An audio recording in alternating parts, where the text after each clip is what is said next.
Hi. భూమికి ఆకర్షణ శక్తి ఉంది, చదువుకున్నాం. అండ్ ఫ్యాక్ట్, వాస్తవం, అది సైన్స్. అలాగే ఇతర గ్రహాలకు కూడా ఆకర్షణ శక్తి ఉంది, చాలామంది లేదు. భూమికి ఉన్న ఆకర్షణ శక్తి కన్నా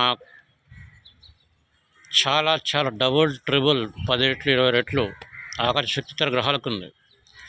సో భూమి మీద వాటి ఆకర్షణ శక్తి పనిచేస్తుంది. అంటే భూమి మీద ఆ గ్రహాల ప్రభావం ఉంటుంది. అదే జ్యోతిష్యం. కాకపోతే చాలామంది చిల్లర జ్యోతిష్కుల వల్ల జ్యోతిష్యం అనేది చిల్లర అయిపోయింది తప్ప జ్యోతిష్యం సత్యం. వేదాల్లో ఉంది జ్యోతిష్యం. ఇవాళ గల్లి కూడా తయారైపోయాడు.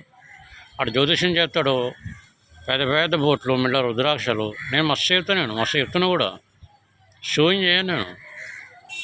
మన అర్హత ఏంది, మనం ఏం మారో అంతే. డబ్బు కోసం అట్లా జ్యోతిషం చెప్పేటప్పుడు కూడా రుద్రాక్షం అలా జ్యోతిషం చెప్పుకోరా పోయి, బొట్టు పెట్టుకో, అంత ఎందుకు నువ్వు అట్లా ఏదైనా కానీ. చిల్లర వల్ల చిల్లర జ్యోతిషం అయిపోయింది. జ్యోతిష్యం సత్యం, సనాతన ధర్మం జ్యోతిష్యం.